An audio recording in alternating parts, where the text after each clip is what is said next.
Certainly, good afternoon again, and welcome to the 18th Millennial Management Lecture Series. It's a pleasure for me to be here to join with all of you as we celebrate one of the many campus events that gives us an opportunity to share with one another and with our community about the many ways that we impact the lives of the students we serve here at Prince George's Community College. Many of you may not be aware, but our enrollment has increased substantially over the past 3 years, probably by about 30%, and we serve more than 42,000 students. We're the fourth largest community college in the state of Maryland. We are the seventh largest institution of higher education in the state of Maryland. And it is all because of the commitment, I think, and motivation that our students have to pursue a higher education.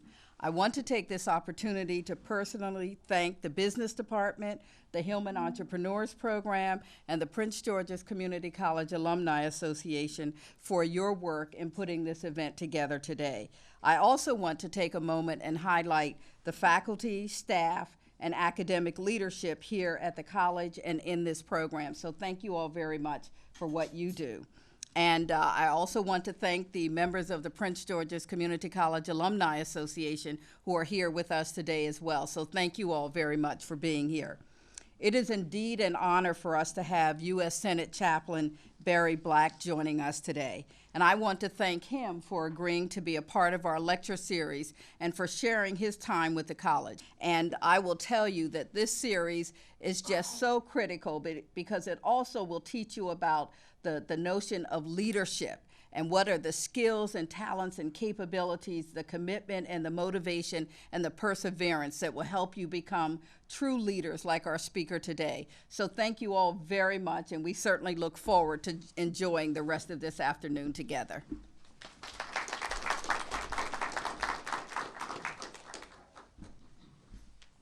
Thank you very much, Dr. Dukes. Good afternoon, everyone. My name is Douglas Vo. Today, I'm here to introduce to you Rear Admiral Barry C. Black, who was elected the 62nd Chaplain of the Senate on June 27, 2003, and started his position July 7th of that year. Chaplain Black had served in the U.S. Navy for over 27 years and ended his distinguished career as the Chief of Navy Chaplains. Chaplain Black is also a native of Baltimore, Maryland, and an alumnus of Oakwood College, Andrews University, North Carolina Central University, Palmer Theological Seminary, South Regina University, and Alliant International University. In addition to earning Master of Arts degrees in Divinity, Counseling, and Management, he has received a doctorate degree in ministry and a Doctor of Philosophy degree in psychology. In 2006, he authored his autobiography entitled From the Hood to the Hill, and in 2011, The Blessing of Adversity. Chaplain Barry C. Black is married to the former Brenda Purcell of St. Petersburg, Florida. They have three sons, Barry II, Brendan, and Bradford. Everyone, please allow me to introduce Chaplain Barry C. Black.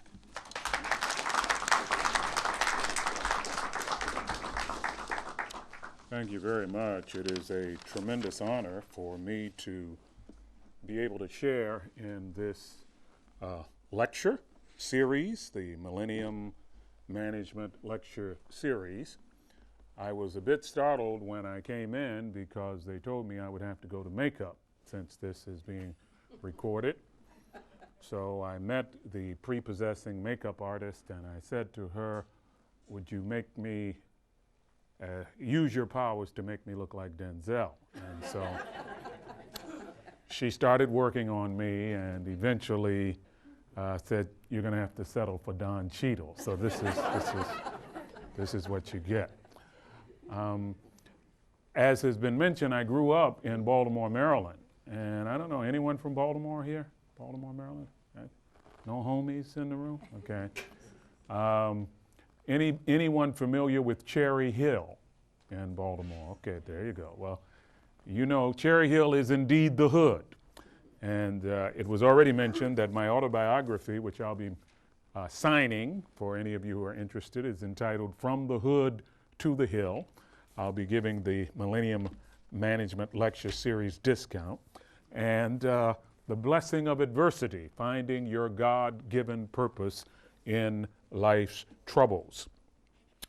We're talking today about the call of duty, leadership, legislation, and management. And I think that duty is one of the critical things that extricated me from an airtight cycle of poverty and pathology. I did not grow up in the middle class. I don't even think I grew up in the lower class. If there's another level, we said we were po. In other words, we could only afford one O. We couldn't afford the extra O and the R. It was serious deprivation. There were prostitutes on my street corner.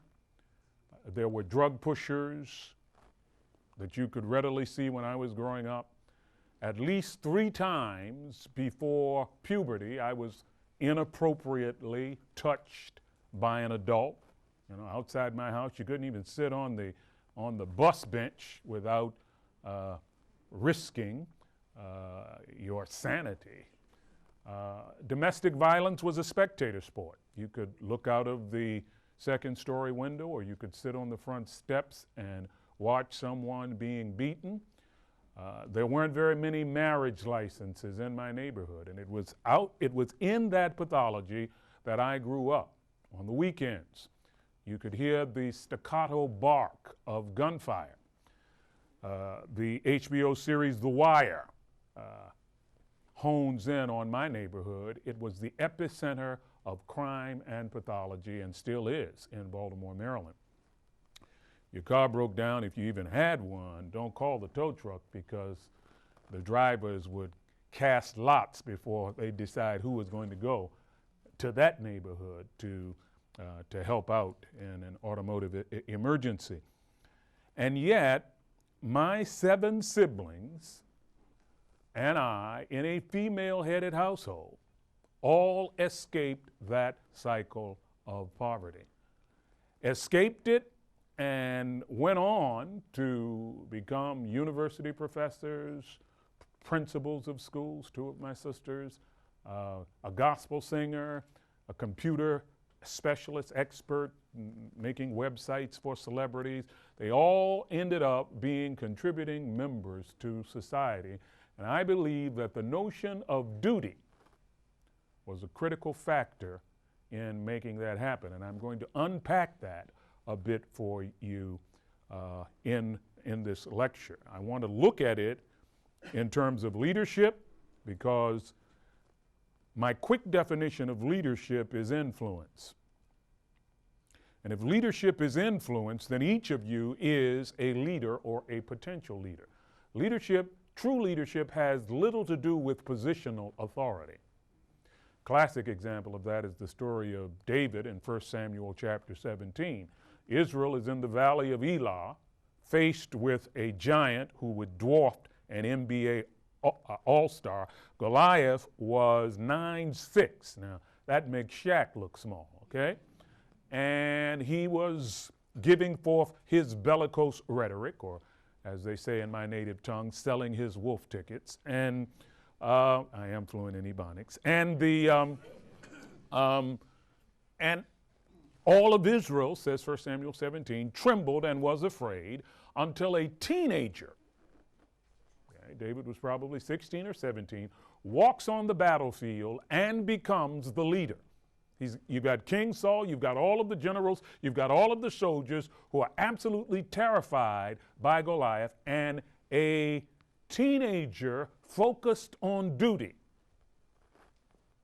becomes the true leader and ends up extricating Israel from this amazingly challenging predicament. Now, what is duty?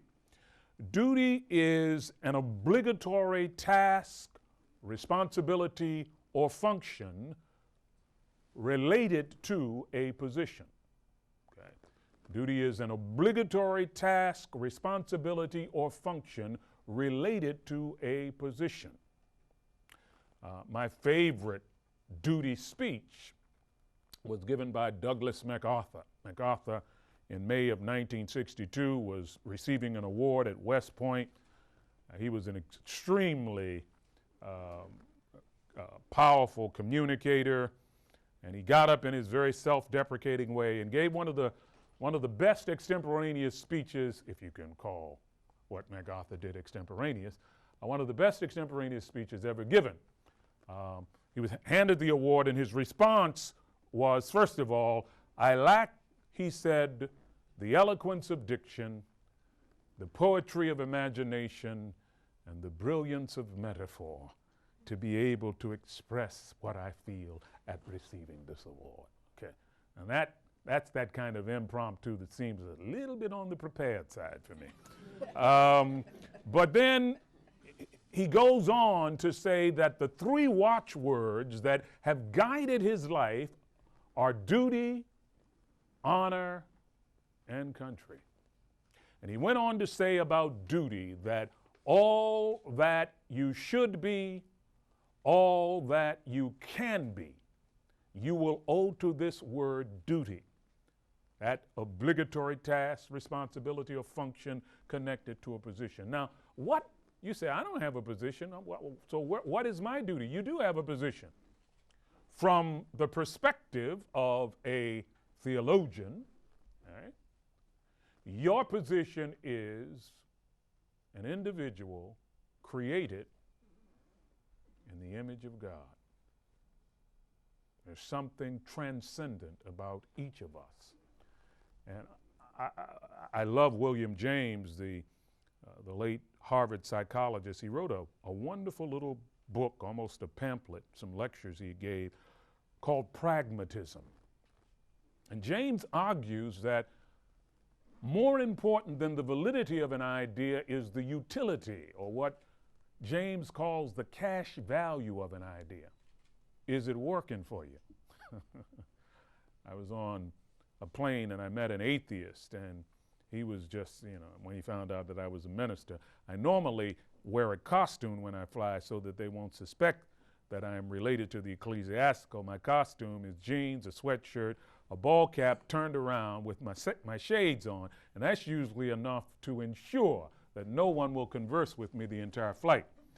If that doesn't work, then I pull out a big Bible and open it up, and that definitely means that I don't have to worry about any kind of conversation for the rest of the day. In fact, when I want an aisle seat and someone, I pull out that big Bible and open it up, and I've got an aisle seat for the, flight attendant, So, I was talking with this atheist, and when he found out, I skirted around it, what do you do? Well, I give talks, where? And until finally he found out that I was chaplain of the Senate.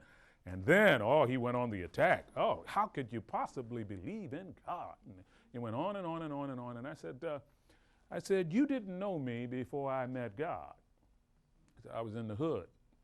I was packing heat. I walked around. You heard don't leave home without it. I did not leave home without my Smith & Wesson 32. I said, you should have met me before I met God. He said, well, I'm happy you met God now that you've described it that way. The utility, the cash value I have received from contact with the transcendent would cause William James to say, if it's not broken, keep using it, keep using it. And so we are, if you are a person of faith, and I'm assuming that most of you are, we are created in the image of God.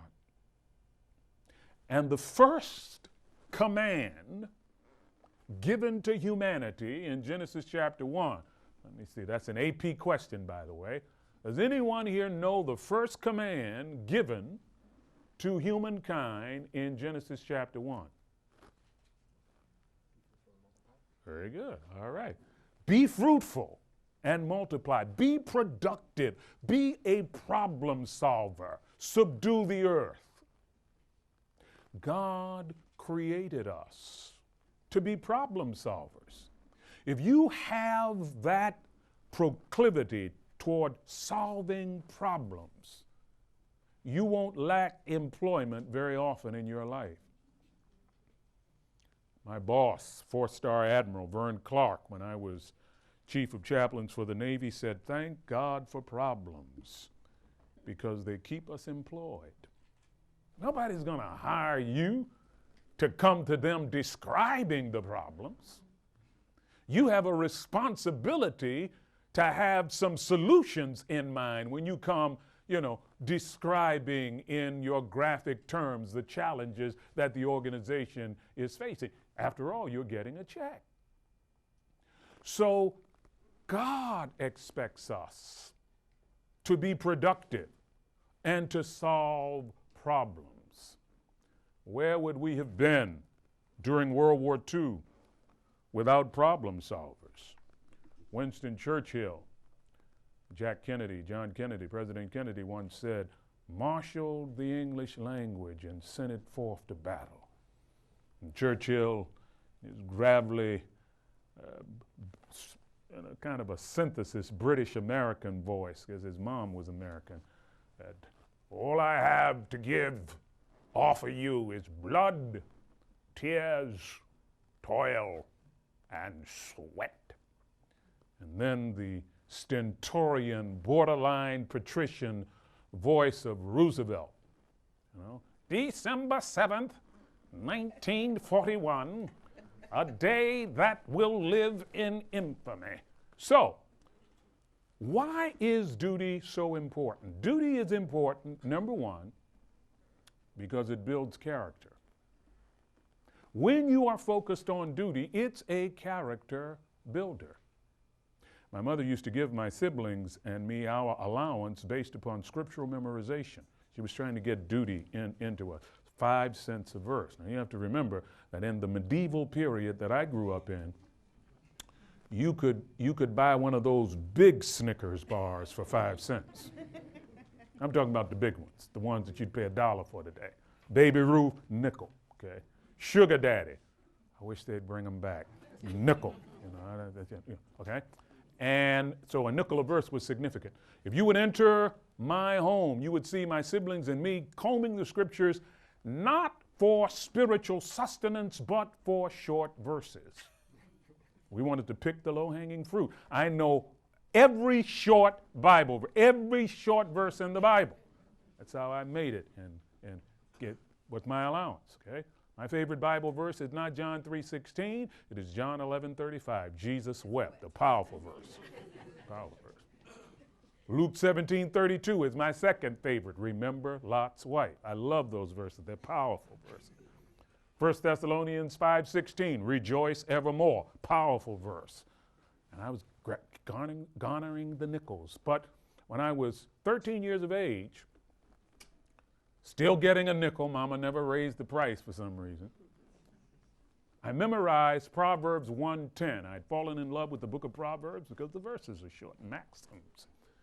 My son, if sinners entice thee, consent thou not. That's right, King James Version. My mother insisted that we learn from the King James Version. She said if it was good enough for Jesus, it's good enough for us. You'll get that when you're going home. Luke, the 17th century was when it was written, by the way. But anyway, 2 young men from my neighborhood invited me to go along with them to quote unquote get back at someone. On the strength, normally peer pressure may have had me going along with it. On the strength of that verse, my son, if sinners entice thee, consent thou not. Proverbs 1:10, I said no. They didn't just get back at someone, they murdered someone. And night after night on WBAL and WMAR, their sad saga was played out. The judicial conclusion was life in prison, which means had I gone along with them, I would have received the same penalty, life in prison. It is very difficult, not impossible, but very difficult to become the only African-American admiral in the history of the United States Navy Chaplain Corps, which God blessed me to do, with murder on your resume. I said difficult. Moses was a murderer, and God selected him to lead 2 million people from Egypt to Canaan. It is very difficult to become the only African-American chaplain of the United States Senate, and they've had chaplains since 1789, with murder on your resume. Duty, character building, okay? You take seriously the building blocks of character, those tasks, those responsibilities, those functions, because you are a being created by the transcendent. The image of God is on you. Let me tell you something. I could not be an atheist if I wanted to. My wife would be enough to turn me into a believer. I'm serious. I saw her standing on the steps of Moran Hall, Oakwood University, 44 years ago. I was only 2 at the time, of course. And for some reason, the words of Christopher Marlowe leaped to my heart. Ah, thou art fairer than the evening air, clad in the beauty of 1,000 stars. Young men, you can take notes if you must. Brighter art thou than flaming Jupiter when he appeared to hapless Semele. More lovely than the monarchs of the sky in wanton Arethusa's azured arms, and none but thou shall be my paramour. Can I get a witness today? Amen. I don't understand love. I really don't. There's an alchemy, there's a magic to love. I don't understand it. I still don't understand why when I'm away and I come home after 38 years of marriage, I get the same feeling when I see her that I got when I saw her 44 years ago. I don't understand that. Just the phenomenon of love would be enough to make me a believer. But who can look up at the rural heavens, at the starry skies, and not suddenly become aware of his or her infinite smallness and cognizant of his or her frailties and weaknesses and brevity? No wonder the hymnist wrote, over my head I hear music in the air. There must be a God somewhere. The philosopher Louis Armstrong put it even better than that. He said, and I say to myself, what a wonderful world. I see leaves of green, red roses too. I watch them bloom for me and you, and I say to myself, what a wonderful world. Another hymnist said, every time I hear a newborn baby cry, or touch a leaf, or see the sky, and I know why I believe. And so this duty is a character builder. Duty, secondly, molds our future. You see, young people, I believe God has a plan A for every life, an ideal plan. Jeremiah 29, verse 11 says, God speaking, I know the thoughts that I have concerning you, thoughts to give you a future and a hope and to bring you to a desired destination. That's what God wants to do in your life. Ephesians 3:20 puts it another way. This is 10 cents worth of scripture here. Now unto him who is able to do exceedingly abundantly above all that you can ask or imagine, according to his power working in and through you. At 8 years of age, my mother was a domestic. She brought home, I'll explain to you what it is later on, but it's called a record. I know many of you have never seen a record before, never heard of a record. Talk to some of the older teachers and they will tell you what a record is. It's a cylindrical disc that you put on something called a record player. It goes around and around, has a little needle on it. You put that on that and sound comes out of it. Well, we had a little something called, it was like a cardboard hi-fi. I mean, it wasn't very much. And my mother brought home a 78. There were records that, they had a 78 record was about the size of a Frisbee. But you wouldn't know what a Frisbee is, would you? But anyhow, and I started playing it. And it was a narration. I'd never heard a narration before, but I knew that the man was not from the neighborhood. Okay? It didn't sound like anybody. The morning sun had been up for some hours over the city of David. Pilgrims and visitors were pouring in through the gates, mingling with merchants from villages round about. shepherds were coming down from the hills, and the narrow streets were crowded. I said, this guy is not from around here. How the aged stooped with years, muttering to themselves as they pushed through the throng. There were children playing in the streets, calling to each other in shrill voices. There were those carrying burdens, baskets of vegetables, cask of wine, water bags. There were tradesmen with their tools. It was the voice of Peter Marshall, the 56th chaplain of the United States Senate, the iconic man called Peter. I'm saying God has a plan A for your life that would blow your mind if you could see it. There, in a public housing project with rats, roaches, an 8-year-old boy is playing the sermon of the 56th chaplain of the United States Senate repeatedly until he memorizes it, with no idea that one day he would be a successor to Marshall, the 62nd chaplain of the Senate. But it takes a commitment to duty, because duty molds your future. Number 3, duty gives you the strength to know when you're weak. Churchill knew he could not win against the Nazis on his own. I mean, he dodged a bullet at Dunkirk. I mean, there were so many things happening. But he used his persuasive powers to get help, even from isolationist America, eventually. It gives you the strength to know when you're weak and when you need allies. And I was finishing my PhD in psychology. I had to deal with something called math phobia. Here's a guy, I already had a doctorate in theology, but I have math phobia. Now, what is math phobia? Math phobia is when anyone says anything related to math, your brain goes in neutral. You don't hear anything else. Okay? So if someone says, "What percentage?" then you don't hear anything else. Okay, that's what I had. Now I knew I had to defend my dissertation.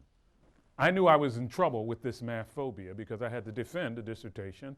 I had statistical procedures for the data that I had analyzed for my dissertation, and I knew I needed help. I was giving a revival at a university in Southern California the week that I was to defend my dissertation, and I was using a statistical software package called the SPSSX, a very common statistical software package. The members of my committee, several of them were not happy because they were forced to be members of my committee because of my nomadic existence as a Navy chaplain. I was out of the country a lot, and finally the head of the department had drafted people on my committee. So they were determined that I was not going to get the dissertation. I was not going to defend the dissertation well. I mean, you could see from their body language, arms folded, legs crossed, I was in trouble. But this guy, just by seeking help, I said, is there anyone on the campus, I'm preaching in revival, who knows anything about the SPSSX? They said, hey. They said, there are 2 experts on the SPSSX in Southern California, and one of them is on our faculty. So they give me his phone number, I call him up. The guy is like he's waiting by the phone. You see, God helps those who help themselves. I'm struggling, I'm trying to get it. He says, where are you now? And I said, I'm over in the psychology building. He said, stay there, I'll come over. He came over in 2 hours, like a parent teaching a 4th grader. No, that's not what, no. He finally gives me the basics. And as he's leaving, he said, one thing I forgot to tell you. There are those who would say that the analysis of variance by rank is the more parsimonious statistical procedure, but those people are not the experts. He says, let me give you 7 reasons why this is the better approach. And he ticked off the 7. I said, thank you very much. 2 days later, talking about getting help, I'm sitting to defend my dissertation, and one guy I knew had it in for me. He was just waiting. A couple of them threw me softball, underhanded questions that I was like, he said, Mr. Black. Now, he knew I already had a doctorate. The others were calling me doctor already, but Mr. Black, as if to remind me, you haven't gotten this one yet. He said, did you use the most parsimonious statistical procedure? Now, remember, I have math phobia. If I hadn't had that instruction, the fact that he said statistical would have been enough to, oh, Lord Jesus. Yeah, I would man down, okay? I said, Dr. Johnson, there are those who would say that the analysis of variance by rank is the more parsimonious statistical procedure. Exact words. I said, let me give you 7 reasons why that's not the case. By reason number 3, he was looking around at his companions. I knew that. No more questions on statistics after that, see.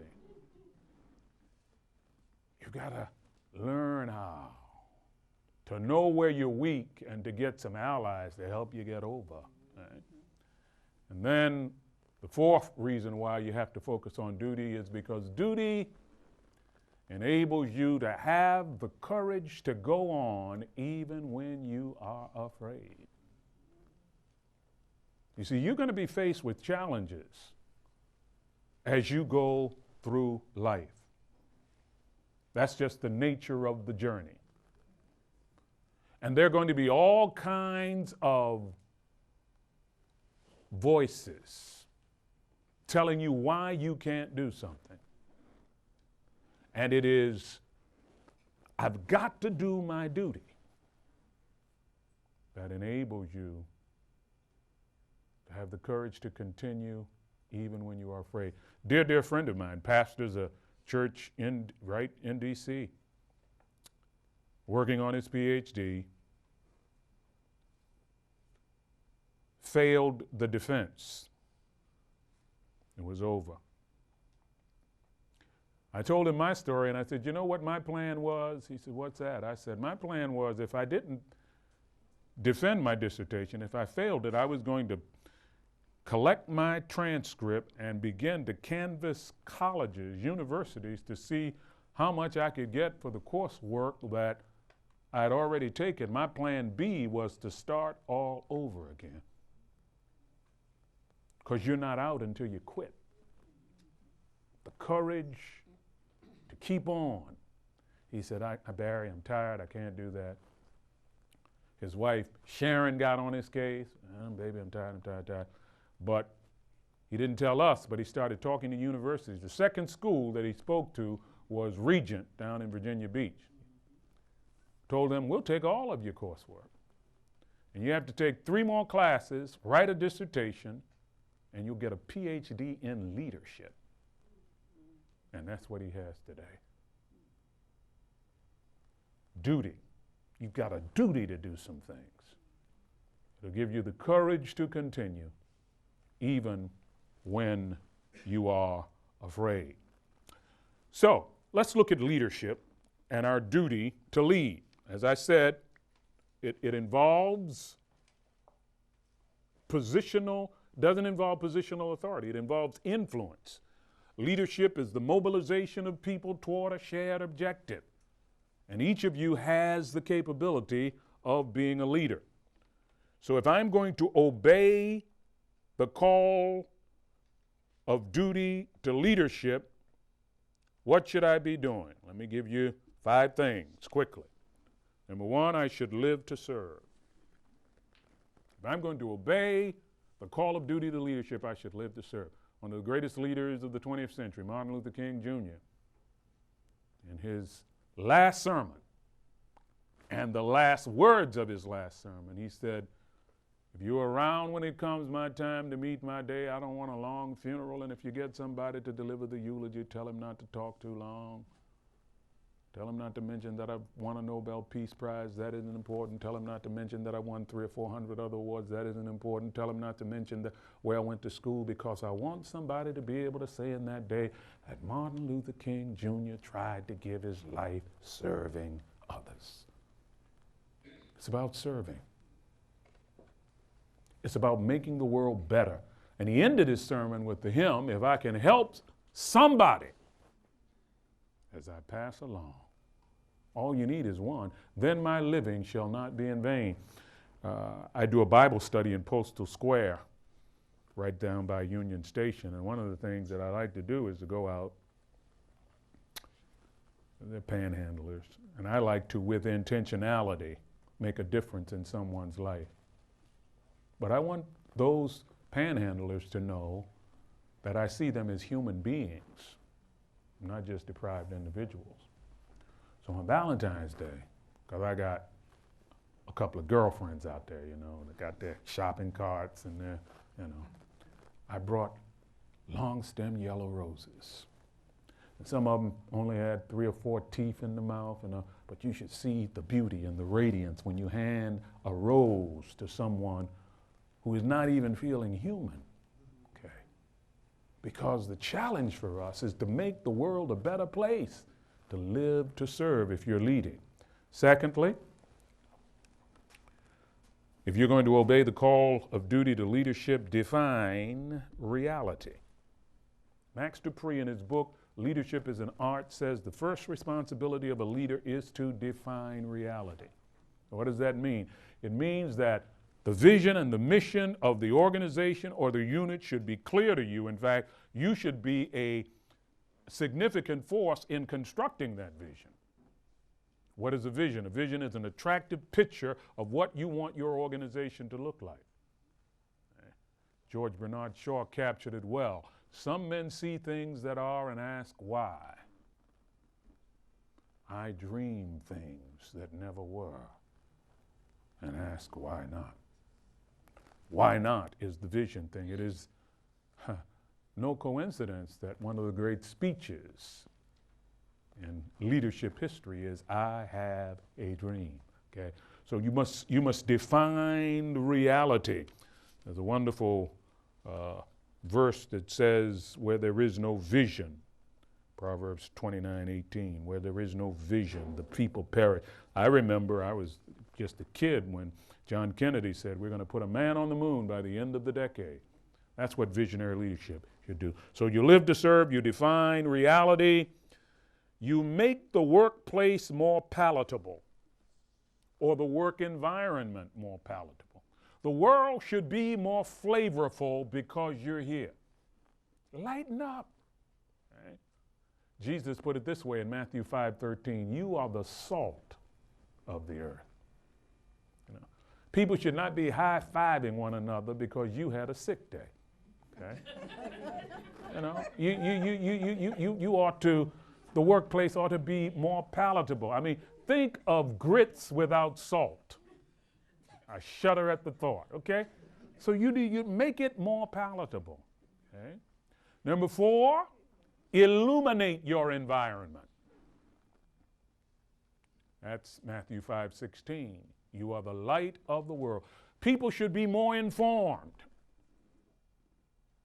They should be closer to the truth, because we never really arrive at the truth on this planet. 1 Corinthians 13 says, we see through an opaque mirror. We see through a glass darkly. But get as close to the truth as you can. And you should be that illuminating forth, that light. Francis of Assisi once said, preach the gospel everywhere you go. When necessary, use words. What you do can communicate powerfully. Edgar Guest, if you've never read any of his poetry, Google Edgar Guest sometime. I'd rather see a sermon, he wrote, than hear it any day. I'd rather it should walk with me than merely tell the way.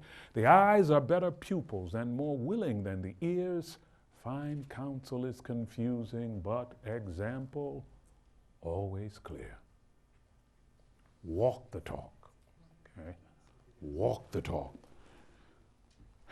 Number 5, very important, live for God's glory. Live for God's glory. I used to comb the scriptures after I got through all of the short verses and through the book of Proverbs. I used to comb the scriptures looking for capsulized philosophies for living. I wanted to be able to have a philosophy for life in a simple verse or two. I started out with Deuteronomy 6, 5, and 6.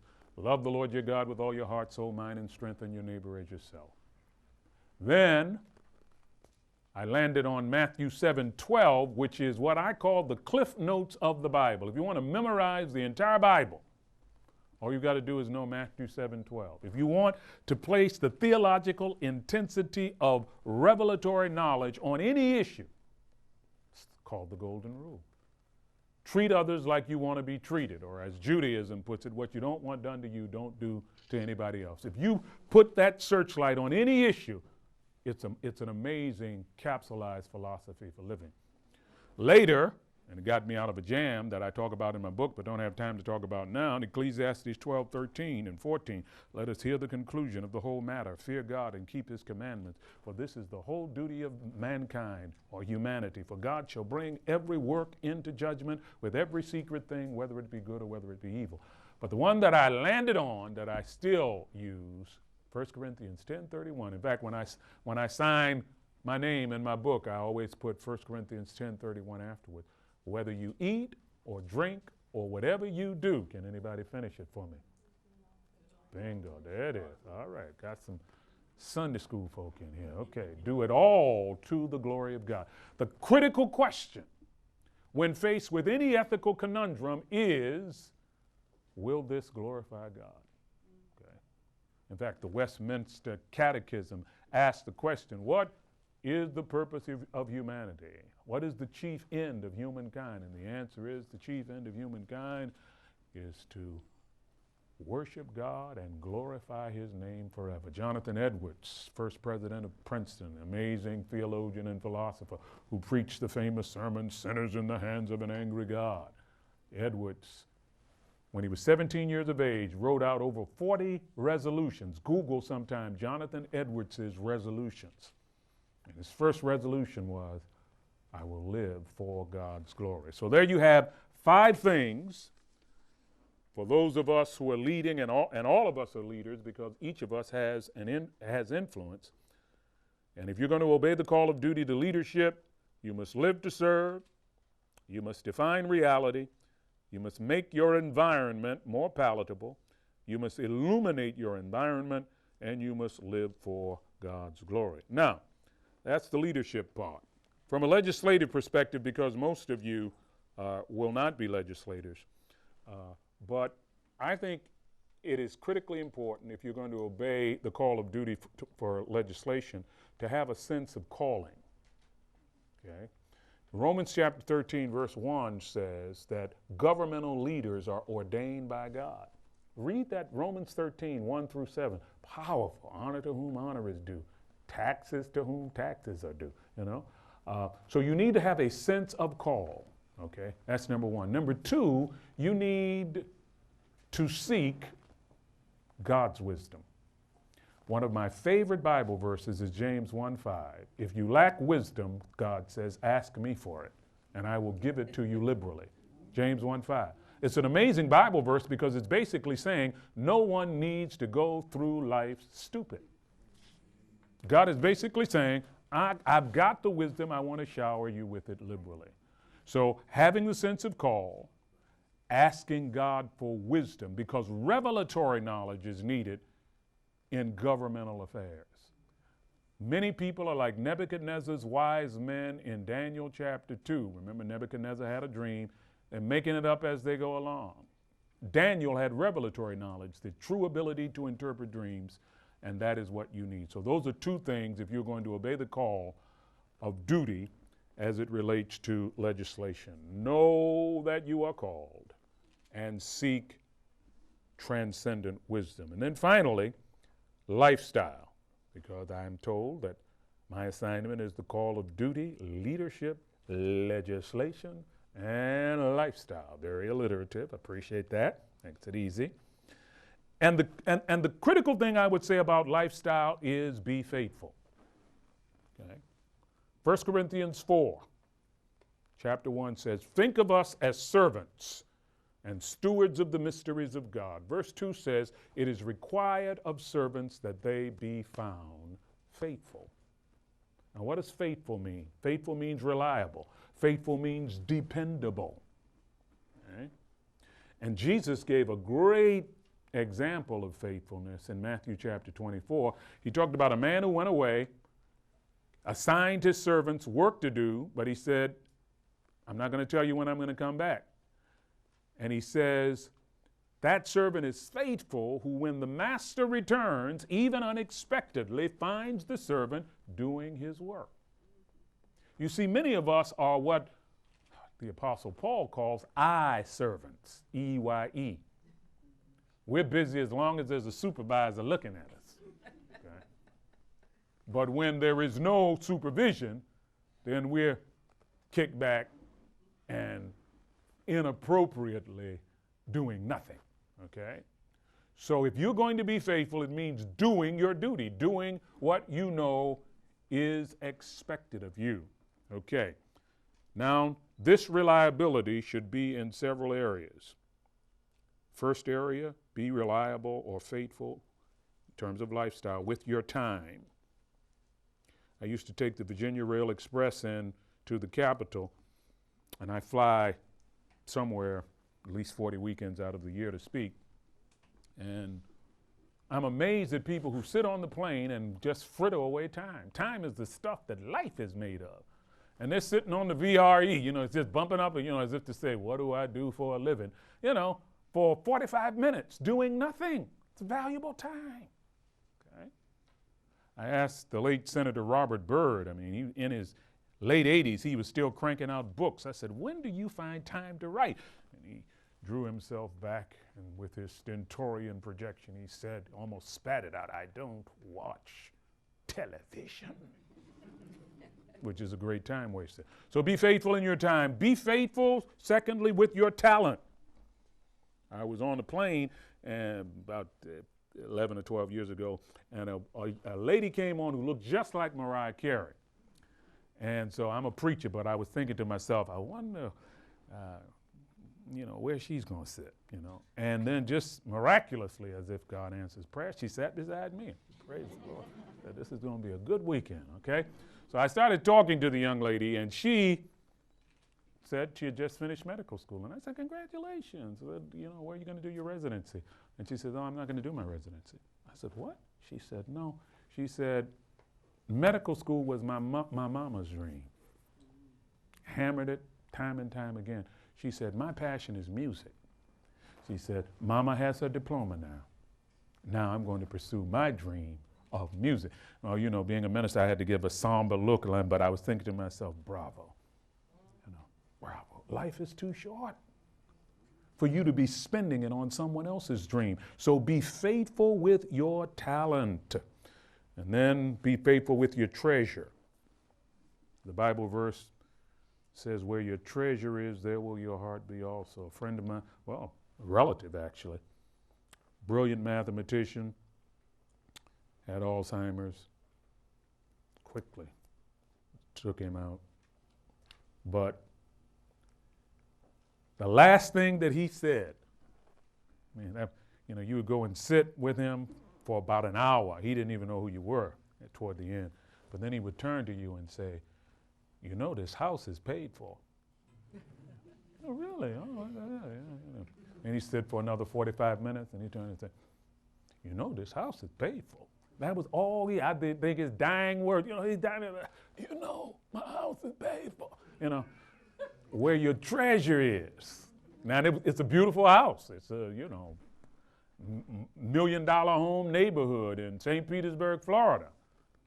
But when that, your last words on, Lord, remember me when you come in your kingdom, but this house is paid for. Okay?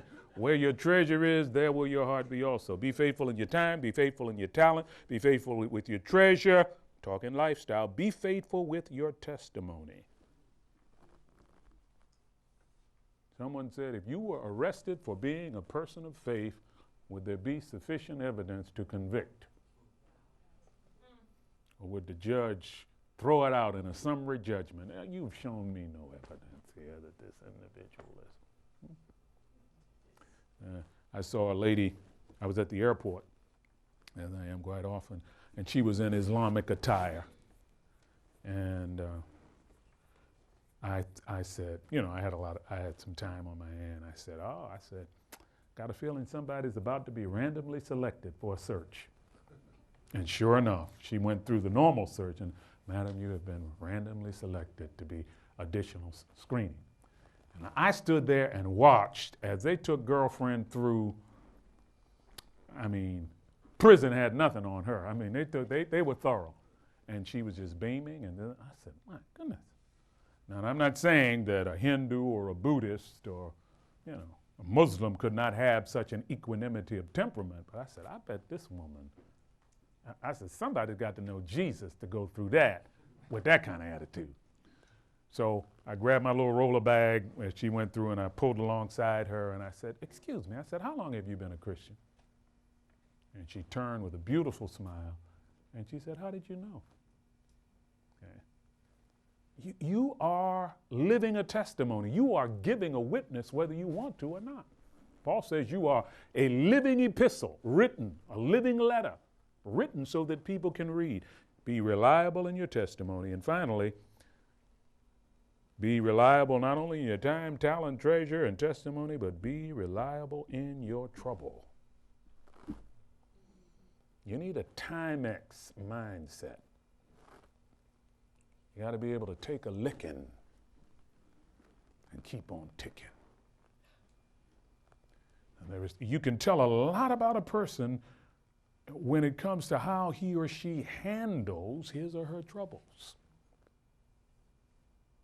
You know, I love what Edgar Guest says. He says, if you can look at success and failure and greet those two imposters just the same.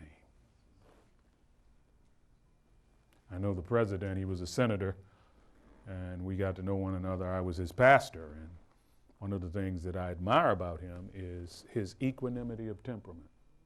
He doesn't get excited when people are saying, Hosanna, and he doesn't get disturbed when people are saying, crucify him. You know, no great swings at all. You know, I said, oh, wow. That's being faithful with your troubles.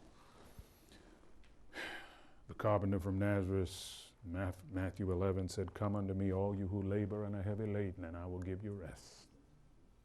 Take my yoke upon you and learn of me, for I am meek and lowly in heart, and you will find rest unto your souls, for my yoke is easy and my burden is light. So, you have a call of duty, leadership, legislation, and lifestyle. And you must obey that call to duty. Your duty is those obligatory tasks, responsibilities, and functions that are based upon the fact that you are created in the image of the transcendent, and God has given you the command to be a productive problem solver. You need the focus of duty because it's a character builder, because it will mold your future, because it will give you strength enough to know when you're weak so that you will find allies, and because it will give you courage to persevere when you are afraid. In the arena of leadership, you're obeying the call to duty. If you live to serve, if you define reality, if you make your work environment more palatable, if you illuminate that environment, and if you live for God's glory. You're doing it in the arena of the legislative if you know that you are called and you're seeking God's wisdom, and you're doing it in your lifestyle. If you are faithful, it is required of servants that they be found faithful. Faithful with your time, faithful with your talents, faithful with your treasures, faithful with your testimony, and even faithful with your troubles. Ladies and gentlemen, that's my story, and I'm sticking to it. Okay, thank you, thank you. All right, do we have time for a few questions? I have been delegated the duty Okay, good. to conduct the question Yes, and ma'am. answer All period. right, there we And I just want to say you have brought back such wonderful memories. I do remember those albums, 78. Yeah, there we go. 45, All right. etc. She's letting us And I also know. remember going through that doctoral dissertation, and it was something. But no matter how many hurdles people put in front of you, you got to jump a little bit higher. Oh, yeah. Be determined as to what you're going to do so that you can reach your goals and objectives. So we'll conduct our question and answers from our audience of students, faculty, staff. Yes. I listen to C-SPAN regularly, and they cover your prayers. Why isn't the Senate listening more to you? They have such a low voter confidence now. There's so much bickering. I'm really discouraged. Well, I agree that they have a low voter confidence, but I would not base my assessment of the work that they do by how it is perceived by the public. I see senators each week at a prayer breakfast every Wednesday, 25 to 30 of them. They end that prayer breakfast, both sides of the aisle represented, holding hands and praying together every week. I teach a Bible study for the senators. Every week, members of both sides of the aisle represented. Legislative process is not pretty, okay? There was a caning in the Senate where a guy was beaten into unconsciousness, not on my watch, of course, but a long time ago. Progressive civil rights legislation was stymied for over 50 years in the Senate. The nature of the legislative process, particularly in the Senate, is of such, and the framers intended it, that a determined minority, as you know, can create a stalemate. And that's basically what you're seeing acted out. And the public basically says, why can't we get anything done? But it is because the framers intended, George Washington said, the Senate is the saucer that cools the hot liquid that comes from the House. So they didn't want legislation to be based upon the emotions and the impulses of the people. They wanted a more deliberative body, the checks and balances of the legislative process. And so it's not like the senators are not friends, not that they don't care about one another, not that they don't meet together and eat with one another, but even as you would not expect harmony in a courtroom, because you've got a prosecution and a defense and two colliding stories, in the legislative branch, you have people who have solid presuppositions and principles that undergird their outlook. And many of them feel, I can't compromise on this. And so the kind of bipartisan cooperation that the framers wanted and intended to have if laws were going to be created, it just does not happen as often as it should unless you have a supermajority. So that's what's going on there. And they're listening to my prayers. I get senators who tell me, you said such and such and such and such, and that's what changed my mind about this or that. So they're listening, and even saying, Chaplain, I try to decode your prayers to see what are you trying to say to us. Thank you. Thank you. Another question? Yes. I don't know if you can answer this, but who, in your opinion, is the most deeply, genuinely religious person in the Senate? I don't care about if it's Judaism, Christianity, whatever, but if you can answer that, I'd be curious to know. 1 Samuel 16:7 says, human beings look on the outward appearance, but the Lord God looks at the heart. There's another Bible verse that says, many who are now first will be last, and many who are now last will be first. So it lets us know that when human beings attempt to assess the ethical, moral, and spiritual fitness of other human beings, we often make mistakes. I will tell you that my guess is that there are senators whose spirituality dwarf my own. We have some truly ethical, morally fit lawmakers on Capitol Hill. And, I'm a retired admiral. That information is classified. I could tell you. But I'd have to kill you after I told you, and I don't want to do that. Yeah. Excellent question. I could give names. Other questions? On this side of the room? Any questions? Give me a young person question. Yeah, come on. Young people. Over here? Any questions? Not that you all aren't young, of course. I have a question. What was your true motivating force to writing your books? These seem like they're very excellent. Well, Nice to elaborate. From the Hood to the Hill was written because a dear friend and mentor, Clara Rock, who's an octogenarian now, said to me, Barry, too many of our African American leaders take their secrets to their graves. She says, we are an oral people, but you need to put it in black and white because there's an immortality to print. And she made me promise that every time I got on the plane, I would pull out my laptop and begin to work on my story. And it took me about 6 months of flying. But Clara is responsible for From the Hood to the Hill. And then, of course, when I saw that it is profitable, Well, yes. that people actually pay some serious money for it, then I had the monetary motivation, but that's less altruistic. Any other questions before I go to another question? This young man here. Yes. Please wait for the mic before you ask the question. Hi, how you doing? I want to know, my name is Nana, and I want to know what kind of steps or what would you let the youth know, or how to figure out what is our true potential or our true talents that we can do to help others or change the world today? Yeah, well, that's a great question. How can a young person discover his or her talent and have some idea how to use it? 1 Corinthians chapter 7, verse 7 says that God has given everyone some ability and some talent. So the first thing is you need to know that you've got some gift and some ability that God wants you to use. Okay. The second thing is usually your talent and your ability will bring one of two things. You will either be validated by people.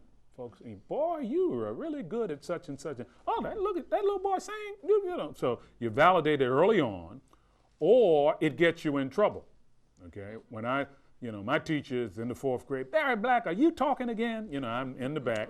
Well, you got folk laughing. Why don't you come up here and maybe the rest of the class would like to hear what you have. And then I'd go up front and do my stand-up. Get back there. Who told you to come back? Okay. So now I get paid for doing what I used to be criticized for doing, and I was talking too much, okay? So your ability or your talent is validated by someone or somebody. It is efficacious. It is making a difference. And that's the critical way of knowing it. Then you need to work at it, hone it, because, it's that duck going across the lake. It looks beautiful, but there's a whole lot of kicking going on underneath. So you've got to passionately pursue the honing of your talent and your gift and your skills. And it can make all of the difference in the world. When I was competing against 150 other clergy persons for this job, 149, for this job of chaplain of the Senate, when Dr. Bill Frist, the majority leader, announced that I was the appointee, he mentioned that I had 2 doctorates. Okay, that extra effort, what Jesus called the second mile. I had dinner 2 nights ago, don't want to name drop, with Ricky Minor, the music director for Jay Leno's Tonight Show. And Ricky has a book called There's No Traffic on the Extra Mile. When you go the second mile, when you make the extra effort, there are not going to be any traffic jams because most people want to do the minimum. So know that you have it, see how it's validated by others, and then find a venue in which you can use it, and you will never work another day in your life, because work will be fun. Work will be play. Ask LeBron. Oops, I'm sorry, no Cleveland. My bad. That is true. Other questions? Yes. A mic over here on the left.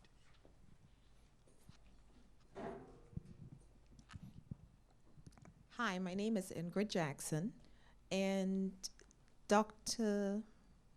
Black. Just think Barry White and change the color. Oh, I remember correctly. Okay. All right, there we go. Thank you. Mhm. But a lot of times there is almost a fight between how religion must impact on politics. And I think you're called in that situation. How do you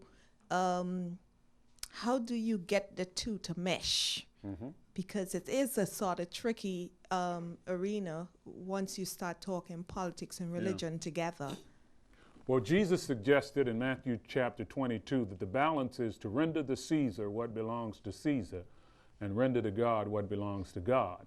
And when Caesar and God clash, then you've got to give God the nod. And I tell our lawmakers, you've got to vote your conscience. You know, I know you're representing folk, but ultimately you have a greater accountability to God. And you have one constituent whom you absolutely must please, and that is God. And so when in doubt, you go with your conscience. Paul says, I strive to have a conscience void of offense. In fact, I wrote it down on the way, the actual verse anticipating your question. Acts chapter 24, verse 16.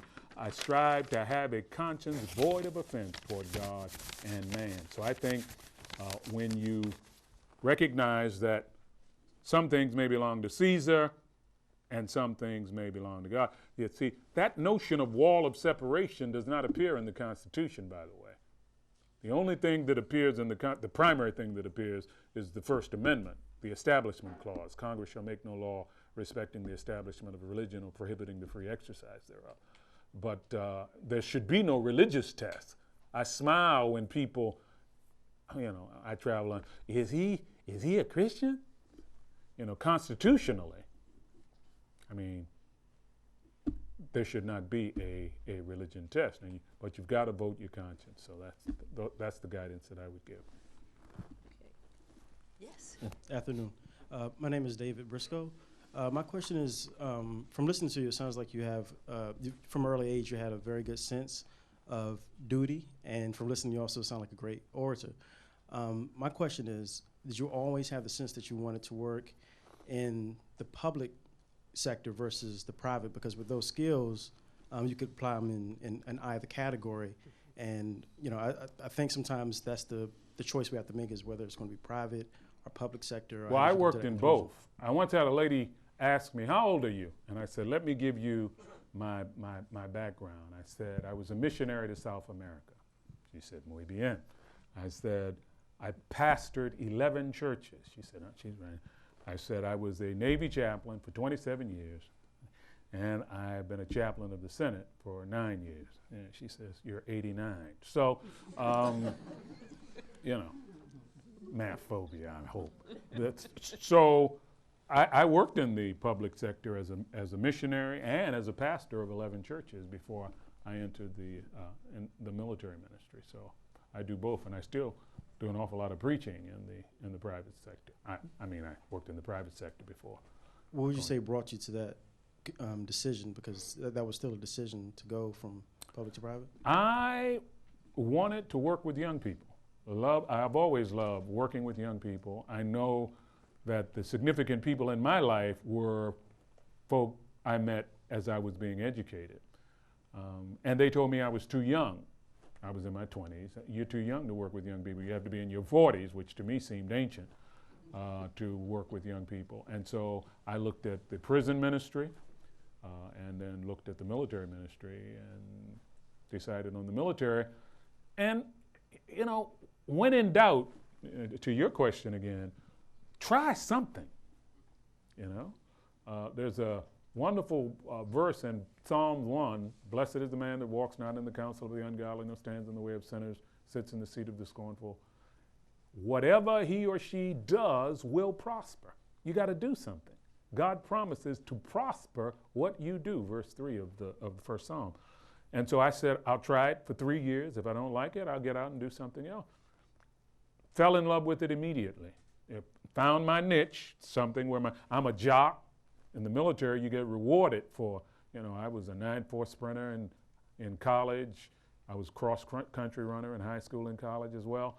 And, never scored less than an outstanding on a physical readiness test in 27 years of taking tests 4 times a year in the military. So it rewarded what I do and what I enjoy doing. I still, first thing in the morning, jog 4 miles. It was my desire to work with young people. But Proverbs 3, 5, and 6, trust in the Lord with all your heart, lean not upon your own understanding, in all your ways acknowledge him, and he will direct your path. I think there's a providence that guides us so that, God planted desire to work with young people and using that, like a celestial chess grandmaster moving the pieces. So follow your heart, look at the doors that open, move toward them, trust God to close those doors. And if you pray James 1:5 every day, Lord, give me wisdom, he says, if you lack it, I'll give it to you liberally, you'll make the right choice in relationships and a variety of other things. Yes, ma'am. Oh, okay. There you go. All right. Okay. Chaplain Black, my question is, have you adopted academies or anything in your Cherry Hill community for young black boys? And when do you have the public Bible study at Union Square for the Well, I have the Bible study at Postal Square is on Tuesdays at noon. So if you can get into the building and come up to the 6th floor, you can participate, and I feed you. I'm very committed to education, particularly Christian education, because that's the education that I received from grade 1 all the way through graduate school. And I sponsor many, many students. There are scholarships in my name at most of the institutions I've matriculated at. And my scholarship usually has the caveat that it is not for academic excellence. Because when I was coming up, I had to work, and I did not have the time to study. And so it was only because I had a great memory that I could, make, A's and B's. But I know that most of the students who would have to work 6 and 7 hours a day like I had to would not be able to do it. So my scholarships target need. I also am involved, I'm a founding member of the board of the U.S. Dream Academy. Wintley Phipps is the CEO, where we have Dream Academies in Baltimore where we target the children of the incarcerated. It's a spinoff of Chuck Colson's Angel Tree program, which I was also involved with. So I think it is critically important that you give back. Alex Haley used to say, when you see a turtle on a fence, you know it didn't get there by itself. And 1 Corinthians 4:7 says, what do you have that you have not been given? Your gifts, your abilities. So you need to give back. Hi, my name is Jessica Proctor. You said that duties build character, but also, experiences also build character. So my question is, because everybody probably goes through something negative that may change their way of thinking. So what would you say was something that you might have went through that maybe changed your way of thinking? And what would you say to somebody going through a dark time in their life, and how would they overcome that and, pursue their true potential? Well, my mother walked into a hospital, Bon Secours Hospital in Baltimore, Maryland, with a sore throat in her 50s. She was given the wrong medication, went into a coma. I was in Australia at the time, but I got home long enough to keep a vigil by her bed and to have ministers, along with myself, anoint her and ask God to heal her, and she died. Now, my mother and I had a symbiotic connection. I am as much a mama's boy as anybody can possibly be. So God had some serious explaining to do. And it almost pushed me from faith. I was a minister, but I just cut it off, stopped preaching, the whole 9 yards. And it was about a 6-month travail that got me through why bad things happen to good people. So it's one of the most valuable lessons that I learned. And it's a wonderful verse. In fact, I talk about it in The Blessing of Adversity, finding your God-given purpose in life's troubles.